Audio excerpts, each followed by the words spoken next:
Oi, eu sou a Érica, professora de Sociologia. No vídeo anterior, nós vimos um pouco sobre o nascimento da Sociologia, sobre como essa ciência vem estudando a sociedade e as relações sociais. Conhecemos também alguns aspectos do pensamento de Karl Marx. E hoje vamos ver outros dois autores clássicos, Émile Durkheim e Max Weber. Eles estudaram muitos temas, mas nós escolhemos um que é muito familiar para todos nós, o trabalho. Uma linha de montagem precisa de muitas pessoas para que os produtos saiam prontos ao final do processo. Mas nem sempre o trabalho foi organizado desta forma. Antes do sistema capitalista, o trabalho era artesanal. Tudo era criado, planejado e executado pelos trabalhadores. Assim, eles tinham o controle sobre todas as etapas do processo produtivo. Na teoria de Karl Marx, o trabalho aparece como algo muito importante. Ele considerava o trabalho como sendo a transformação da matéria, que por sua vez vai servir para satisfazer as necessidades humanas. Ele dizia que, através do trabalho, o homem atribui forma humana à natureza. Ele coloca um plano na cabeça, ele define um objetivo e adapta os meios a essa finalidade. A abelha supera mais de um arquiteto ao construir sua colmeia. Mas o que distingue o pior arquiteto da melhor abelha é que ele figura na mente sua construção antes de transformá-la em realidade. Aquilo que não existia antes na natureza passa a existir satisfazendo a sua própria necessidade.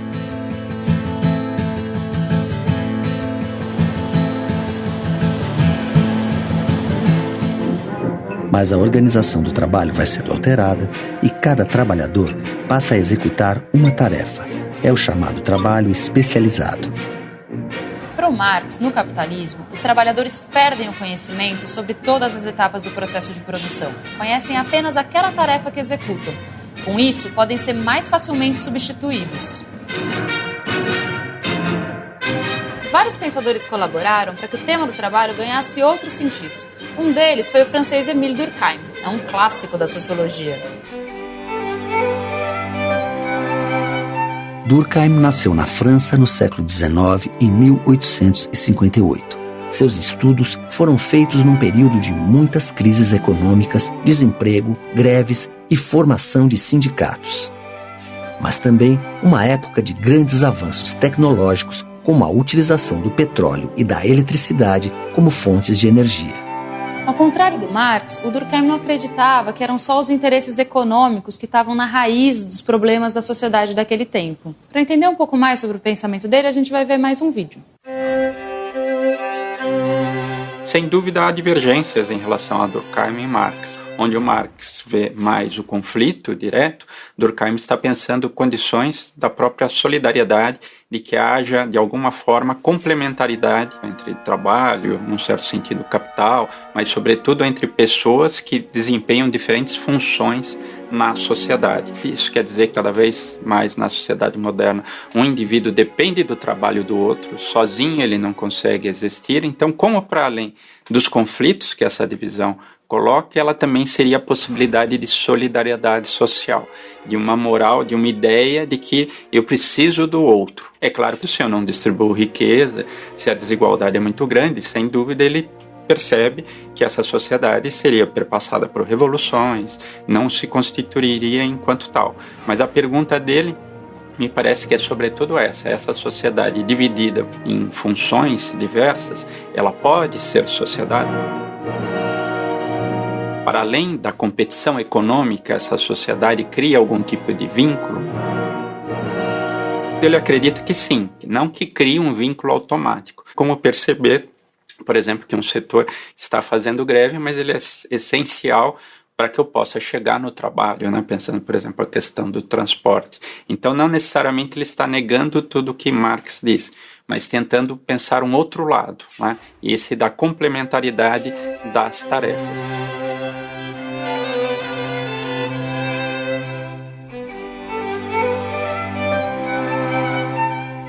Então, interessante em Durkheim é que ele escreve diversos livros fundamentais ainda para a sociologia, né? É o caso da divisão do trabalho social, que, de certa forma, coloca o objeto da sociologia, como pensado pelo Durkheim naquele momento, as formas de solidariedade social, as formas como os indivíduos, na verdade, se ligam na vida social. Então, como as pessoas se organizam, como elas estabelecem laços para se manterem unidas, para se manterem juntas numa determinada sociedade. As regras do método sociológico é um pouco uma discussão que a sociedade poderia ser vista também de forma objetiva, como as outras ciências analisavam as outras dimensões da vida. Então, que é possível uma ciência da vida social. Como eu faço pesquisa, né, diante de objetos como o crime, como o suicídio, como a violência, ou seja, dimensões da vida social, mas que eu posso trabalhar de modo científico. Então, para o Durkheim, a sociedade alcançaria a harmonia, a coesão social, se a ordem e a moral tivessem garantidas. Para ele, o sistema capitalista não era um problema, ao contrário do que era para o Marx.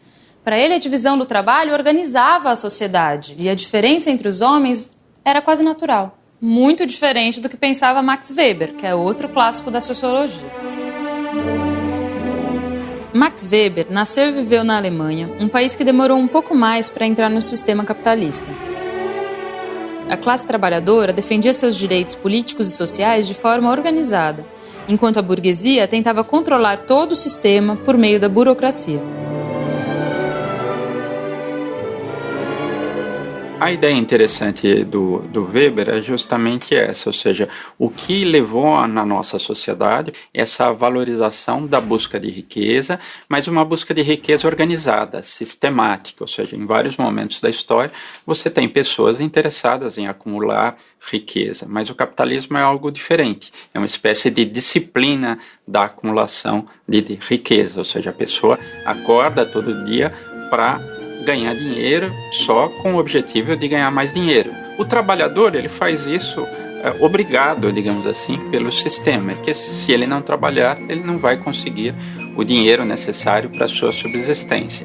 Mas a pergunta do Weber é outra. Por que setores, digamos assim, das classes mais favorecidas, em determinado momento, também perseguem esses valores?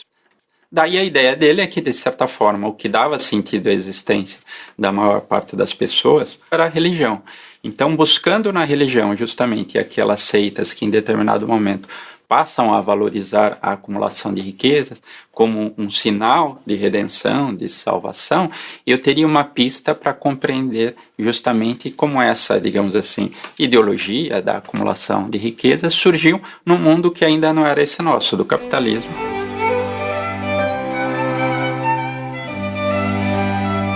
O Weber tem toda uma discussão, por exemplo, num outro livro conhecido, Economia e Sociedade, dos efeitos econômicos das religiões. Ele é um sociólogo importante por estar pensando isso. O mundo da religião, embora as pessoas estejam buscando valores para além desse mundo, na verdade isso causa efeitos econômicos o tempo todo. O ensaio A Ética Protestante e o Espírito do Capitalismo é a pergunta específica como a reforma protestante ajudou a constituir esse mundo nosso da modernidade com essa valorização do trabalho. Esses diferentes autores, sem dúvida com pontos de vista diferentes, tentaram pensar essa nova sociedade, onde sem dúvida o trabalho ganha uma força, ganha uma valorização inédita. Marx, sem dúvida, a ideia de um conflito irreconciliável entre capital e trabalho.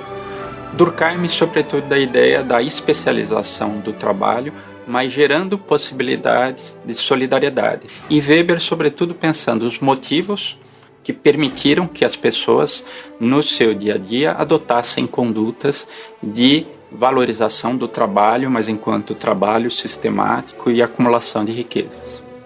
Agora a gente já conheceu um pouco sobre os autores clássicos da sociologia, mas a gente não vai parar por aqui.